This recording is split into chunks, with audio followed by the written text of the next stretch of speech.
¿Qué harías si compraste una casa de $75,000 y el día de mañana tu abogado te dice que por un error que cometiste al momento de firmar las escrituras de traspaso de dominio, tendrías que devolver la casa a los anteriores dueños y que podrías recuperar únicamente $25,000?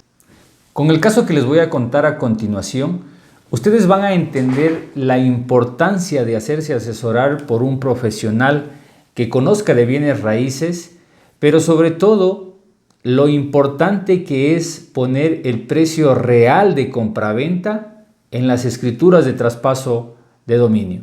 Resulta que un cliente nos contactó porque había comprado una propiedad a una señora por el valor de $75,000. Y resulta que había habido un problema de los linderos en la escritura que no habían hecho constar de forma correcta, entonces necesitaban hacer una aclaratoria a esa escritura y necesitaban que la señora firme esa aclaratoria. Entonces esta señora, de una forma de mala fe, de picardía, le había solicitado a mi cliente que le entregue $2,000 para poderle firmar esta escritura aclaratoria. Y evidentemente mi cliente estaba molesto porque ya habían pactado el precio con esta señora y no le iba a cancelar, no quería cancelarle los $2,000 porque, como estoy diciendo, era una picardía de esta señora. Entonces me pasaron el contacto, el número del abogado de esta señora y lo llamé. Entonces le digo, mire colega, sucede esto, entiendo que ya pactaron un precio justo, se le ha pagado a la señora y no creo que sea correcto que ahora se le quiera exigir $2,000 a mi cliente para que le firme las escrituras. Entonces en ese momento el abogado me dice, ¿sabe qué, doctor? Yo ya hablé con la señora y resulta que hay un problema. Me dice, ese no es el problema mayor, me dice, hay un problema todavía más grave. Entonces el abogado me dice, lo que ocurre, colega, es que la escritura de compraventa la ha firmado solamente la señora y no la ha firmado el esposo. Entonces, ante esta novedad, yo no había revisado las escrituras de compraventa, solamente hice el tema de la llamada. Yo le digo, ¿sabe qué, doctor? Entiendo que solamente la propiedad pertenece a esta señora y es por eso que solamente ella firmó la escritura. Y además le digo, el notario debió haber verificado también el estado civil de la señora. Entonces me dice, no, doctor, la señora es casada, yo tengo la partida íntegra de matrimonio. Entonces, bueno, ante esta situación yo le pedí a mi cliente las escrituras originales para poder revisar los documentos habilitantes que sirvieron para el traspaso de dominio. Entonces, cuando me trajeron las escrituras, yo al revisar la escritura reviso la cédula de la señora y la cédula decía que estaba en estado civil soltero. Y en los antecedentes de la escritura decía que la señora había adquirido también la propiedad en estado civil soltero. Entonces yo digo, el abogado me debe estar mintiendo, debe ser una astucia a lo mejor de ellos para no querer firmar. Entonces lo volví a llamar al abogado. Entonces le digo, oiga, mire doctor, sabe que tengo la escritura en mis manos, aquí dice que la señora es de estado civil soltera y que ha adquirido la propiedad en estado civil soltera. Lo que no había, y eso me causó un poco de sorpresa, lo que no había en la escritura era el certificado de datos de identidad, que normalmente se agrega, todos los notarios agregan este documento en las escrituras. Entonces, eso es lo que me faltaba corroborar y no había en la escritura. Entonces, eso me resultó un poco raro. Entonces, yo le contacté al abogado y le digo, oiga, pero mire, aquí dice estado civil soltero.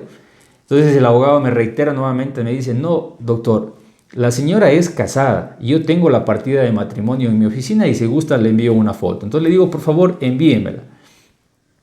Entonces a lo que colgué, cojo y le llamo al notario porque el notario era amigo y le digo, mira, se celebró esta compraventa en tu notaría y me dicen que la señora es casada y por lo tanto tenía que haber firmado también el esposo, porque había sido adquirida la propiedad dentro de la sociedad conyugal y la señora todavía no estaba divorciada. Entonces le digo, lo que no encuentro aquí, me falta verificar ese certificado de datos de identidad.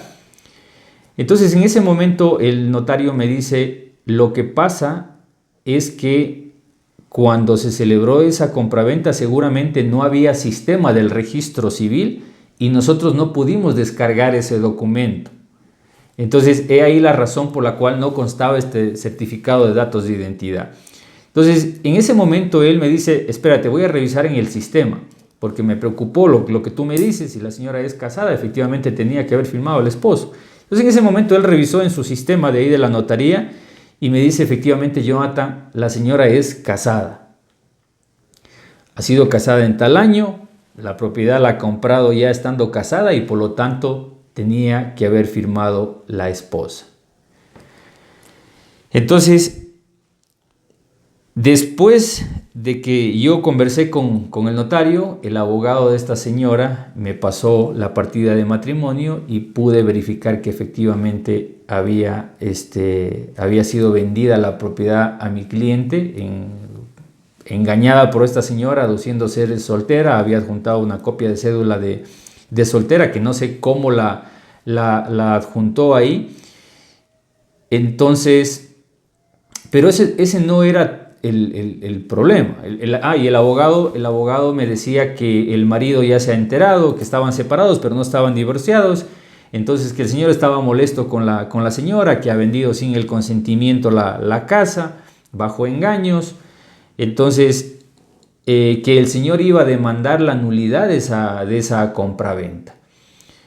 Entonces, lo primero que se me vino a la cabeza, yo decía, el señor tiene razón, tiene derecho a demandar la nulidad de la escritura, y en efecto un juez podría declarar la nulidad.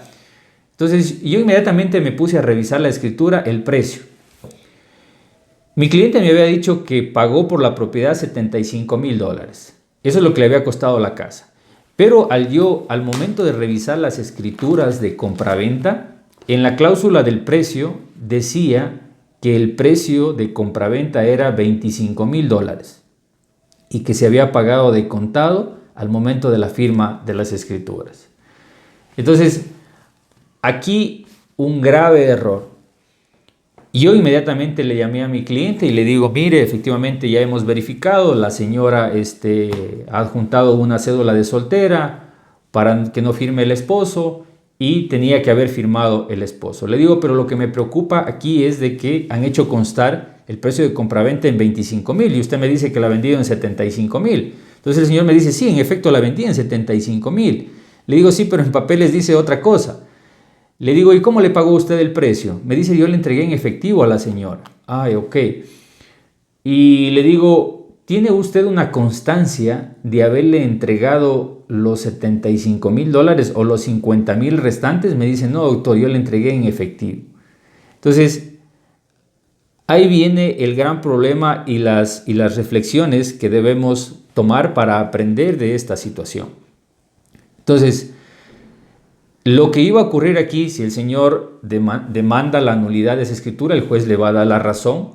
Mi cliente tendría que devolver la propiedad a sus anteriores dueños y la señora tendría que devolver el precio de compraventa, que en este caso, ya viendo a la señora que está actuando de mala fe, seguramente en el juicio va a decir que ella recibió $25,000 y eso es lo que tiene que devolver. Y mi cliente evidentemente perdería en este caso $50,000, porque únicamente puede justificar en el juicio que pagó $25,000. No tiene una constancia de la entrega de los otros $50,000 porque no se firmó ningún documento.